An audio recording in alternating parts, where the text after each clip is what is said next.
স্ক্রিনে চলে আসার পরে গিয়ে আমরা এখান থেকে ফেসবুকটা সিলেক্ট করব।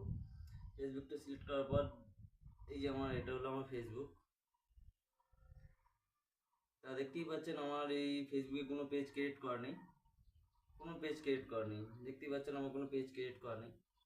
তা যখন আমার পেজ ক্রিয়েট করি আমি কীভাবে পেজটা ক্রিয়েট করছি দেখুন, এখানটা দেখতে পাচ্ছেন একটা পেজ বলে অপশান লেখা রয়েছে, পেজ।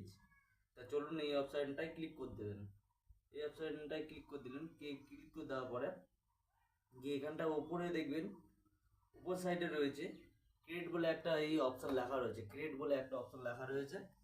তা সেই অপশানটায় ক্লিক করে দেবেন। ক্লিক করে দেওয়ার পর আপনার সামনে আমার একটা চলে আসবে। তা আপনি ওখান থেকে সরাসরি গেট স্টার্টে ক্লিক করে দেবেন। গেট স্টার্টে ওইখানটা পেজের নাম দেবেন যে আপনি কি পেজ খুলতে চান। তা পেজের নামটা দেবো, আমি আমার পেজের নামটা দিয়ে দিই।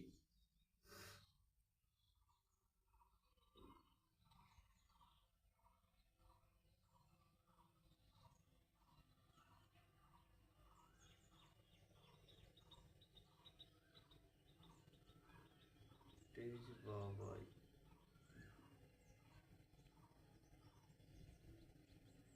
তো চলুন আমি আমার নামটা দিয়ে দিয়েছি।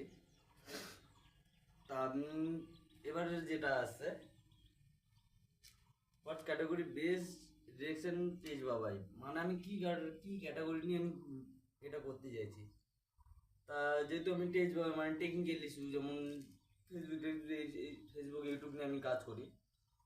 তা চলো ওটা কি ক্যাটাগরি, তা আপনি যে ক্যাটাগরি নিয়ে করতে চান, যেমন আমি ব্লগার হলে ব্লগার নিয়ে করবেন, আপনি যখন মিউজিশিয়ান থাকেন তা মিউজিশিয়ান ব্যান্ড নিয়ে করবেন, ইভেন ডক্টর থাকেন তা আপনি ডক্টর নিয়ে করতে পারেন, হেলথ ডিবেট, আরও অনেক কিছু ডিফেন্ডার আছে। গেমস যেমন আপনি যেমন অনেক গেম আছে, ফ্রি ফায়ার, পাবজি, অনেক গেম আছে।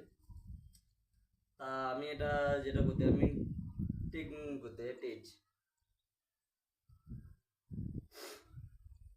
দেখুন উপরে এসেই গেছে science and take information technology company.